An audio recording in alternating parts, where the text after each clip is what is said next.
Oculus, oculus, oculus. An oculus is a circular opening that lets light flood in and illuminate something special. I'll tell you the purpose of this oculus in just a moment, but first, step inside this ancient building. It's the oldest unreconstructed stone church in America, predating the founding of the country by half a century.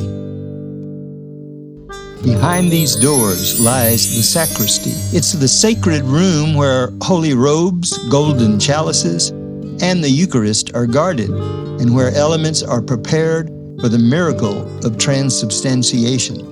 But one wall holds a mystery. A fading, fragmentary fresco sits above the small altar, resembling a painted curtain drawn to present the cross below. Is that the true purpose? I want to hear your theories. Drop your thoughts in the comments. As you can see on the National Parks map, it's an extensive campus with rooms dedicated to mission life, including the library. Let's head inside. Yes, you're right, this is not the library, but in doing some research for this project, I came across this incredible creature.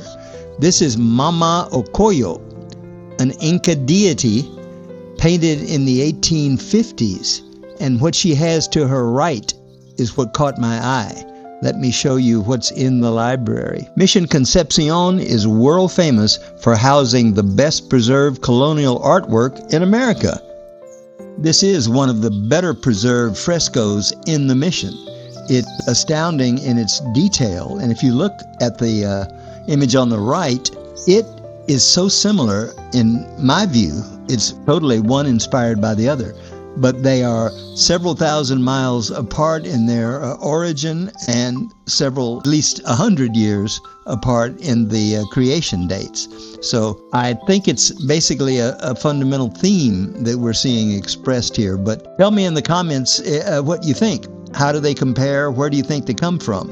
It's interesting. While it doesn't directly tie to Mission Concepcion, the image on the right has some very odd symbols in it. I was looking closely, and I'll zoom in, and you can see right below that kind of black Habsburg-looking eagle thing at the top, there's dice, a stack of dice.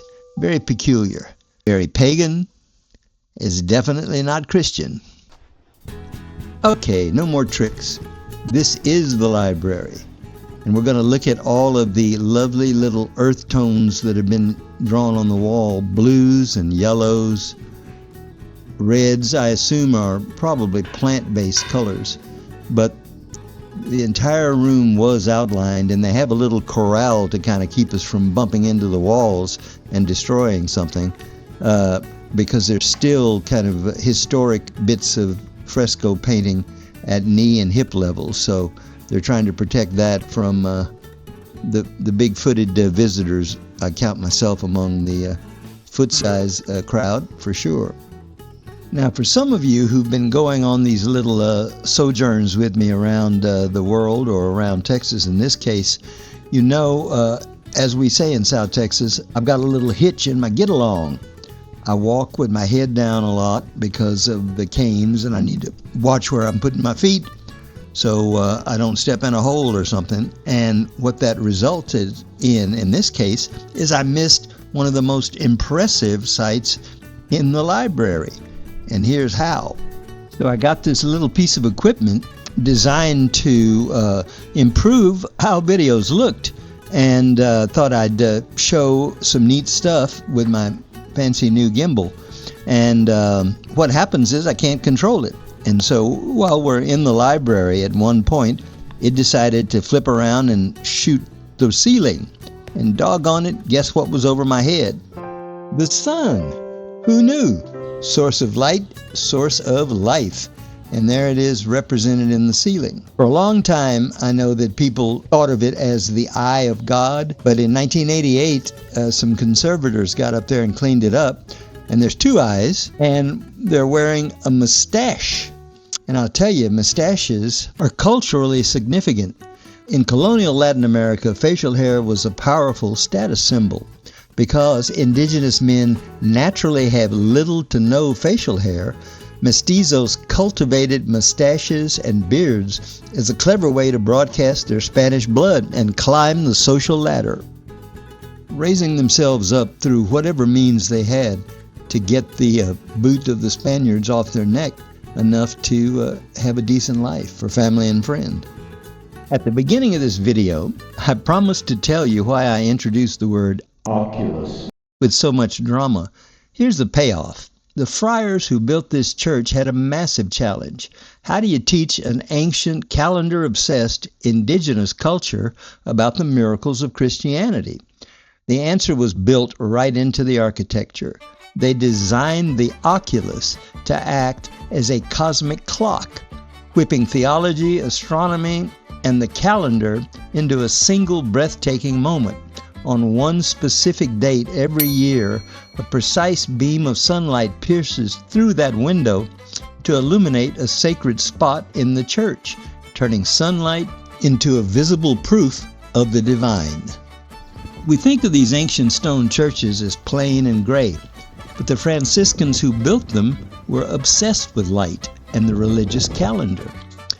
In fact, this whole structure used to look radically different. The colorful geometric patterns on your screen right now aren't CGI fantasy. This is a digital projection mimicking the actual vibrant frescoes that once covered this building in the 1700s. Historians actually pieced this look together pixel by pixel using tiny remnants of surviving pigment found right here on the limestone. Since this is a federally maintained park, it has all of the features and accommodations that those of us that need special mobility assistance, like, paved, wheelchair accessible entrances to the buildings, bathrooms, the whole 9 yards, not to mention a lovely place to visit. So, by all means, come down and visit Mission Concepcion. Come follow AbleTravel-Ez for more ancient secrets hidden in plain sight. Give me a follow and subscribe.